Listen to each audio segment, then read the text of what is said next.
इस्लाम में अगर ये पूछा जाए एक तरफ रेप हो रहा हो और एक तरफ मूर्ति पूजा हो रही है तो वो सबसे बड़ा गुनाह कौन सा होगा? इस्लाम की नजर में मूर्ति पूजा सबसे बड़ा गुनाह है, रेप नहीं है। ये नहीं है क्योंकि अल्लाह कह रहा है कि मैं सिर्फ करने वालों को माफ नहीं करूंगा, चाहे और कितने भी बड़े गुनाह हो मैं उनको माफ कर दूंगा। मैं इसको खुदा मान रहा हूँ, उसकी पूजा कर रहा हूँ तो वो बड़ा गुनाह है।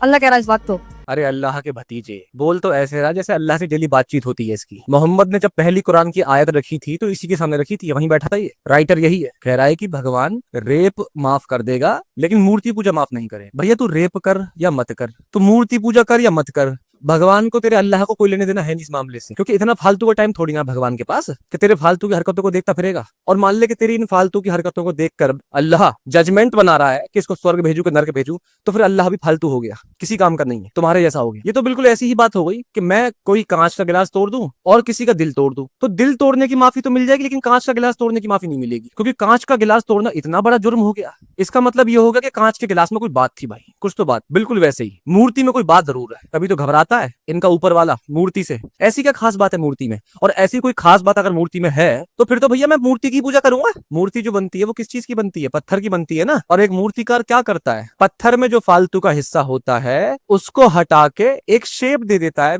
पत्थर को, फिर वो मूर्ति कहलाती है। मोहम्मद ने कहा है कि अल्लाह एक है और ये पूरी की पूरी कायनात उसी ने बनाई है। यहाँ की हर एक चीज, सब चीज उसी ने बनाई है। तो वो पत्थर किसने बनाया? फिर तुम्हारे फूफा ने? अल्लाह ने बनाया होगा ना। तो कोई हिंदू अगर उस पत्थर के सामने सिर झुका रहा है तो दिक्कत क्या है? क्योंकि जब एक आर्टिस्ट कोई क्रिएटिविटी करता है तो जो उसकी क्रिएटिविटी होती है उसमें उसका हिस्सा होता है ना, उसी का अंश होता है ना। तो जब अल्लाह ने ये सब कुछ बनाया था तो उसका अंश उस पत्थर में भी हो गया ना। तो अगर हिंदू उसके सामने सर झुका रहा है तो क्या दिक्कत है? अल्लाह के सामने सर झुका रहा है। और हिंदुओं को किसने बनाया है? उसी अल्लाह ने। या फिर ऐसा हो गया कि हिंदुओं को अल्लाह ने नहीं बनाया है, तो हिंदुओं को बनाया किसने? शैतान ने। मतलब अल्लाह के रहते रहते शैतान ने पूरी की पूरी कौम खड़ी कर दी, इतना पावरफुल। और शैतान को किसने बनाया है? ये मोहम्मद ने कब कहा कि हिंदुओं को मार दो या मूर्ति हटा दो? अरे भैया मोहम्मद ने जब कहा कि मूर्ति पूजा मत करो, वो इसलिए कहा था क्योंकि मूर्ति की वजह से जो साइड इफेक्ट हुए, अंधविश्वास हुआ, जो तुम जैसों के भीतर अंधविश्वास और काफिरता पैदा हो जाती है, उसका विरोध कर रहे हैं मोहम्मद। क्योंकि तुम उल्टा समझ लेते हो, मूर्ति एक डिवाइस है, टूल। जैसे फोन एक डिवाइस है, उसका इस्तेमाल करके कुछ ना कुछ हम करते रहते हैं, ऐसी मूर्ति डिवाइस है लेकिन उसके साइड इफेक्ट हो गया, अंधविश्वास हो गया, तो उसका विरोध किया है मोहम्मद ने। हिंदुओं को चूतिया समझ रहे हो कि वो पहाड़ के सामने सर झुका रहा है, पेड़ के सामने सर झुका रहा है, मूर्ति के सामने सर झुका रहा है? पागल नहीं है वो तुम्हारे सामने भी सर झुका रहा है कि तुम में भी भगवान है। मतलब ये